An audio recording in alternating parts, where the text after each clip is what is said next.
Yesterday it was announced that Umamusume Pretty Derby will be released in the land of the hot dog-loving flag wavers.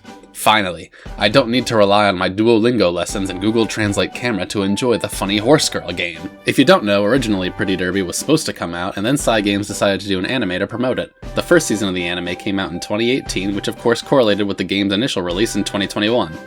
Hey, wait a minute. Some people claim that since horse racing in Japan is, how to put this subtly, a sub-story in the acclaimed indie game Yakuza, it ran into some problems. And if that's the case, then I totally get the idea of being a bit conservative with the approach if Kiryu was outside your door. On top of that, for some reason, I don't think Umamusume is as popular in the States as it is in Japan. Nonetheless, when Cygames announced it was opening a US office, and when Party Dash was announced, I think I'd be forgiven for being a bit hopeful. I honestly thought Party Dash was going to be Cygames testing the waters to see if there was a viable market. If anything, I was curious to see if we would get the JoJo-style name changes for the horse girls to avoid Kiryu, but it doesn't seem to be the case, so that was an even better sign. And then they go and announce this, like 3 months ahead of Party Dash's release, so I guess they saw something that I didn't. Obviously, it's huge that we're getting the game, but what do I expect it to look like? Well, when looking for comparisons, I am drawn to another famous anime mobile game, Konosuba Fantastic Days. Konosuba Fantastic Days was released in Japan in 2020 and in America in 2021.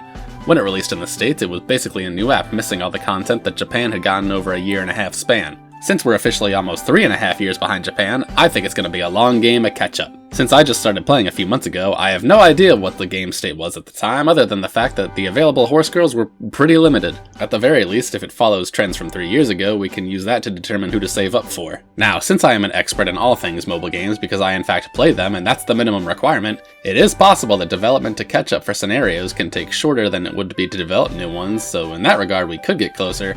But I wouldn't count on it at this point. I expect the bare minimum going in, but if that's a deal breaker for you, there are, other ways to play it. As for the English part of it, I expect it to be just text-based and not voices. The fact that the new official page released a music video with Japanese lyrics with English text definitely swings me in that direction, but I don't really see Cygames going out and getting English voice actors when the anime doesn't even have a dub. That isn't a particular problem for me at this point anyway, but some people like unlocalized over localized translations for some reason, so if that's a deal breaker for you, there are, other ways to play it. As for this channel, depending on what is available, I will probably be able to do videos using the English version, and maybe, just maybe, I'll know a little bit more of what I'm doing, but no promises. We'll see when the time comes and what kind of videos I feel like doing. But that brings us to the 1500 Rainbow Carrot question.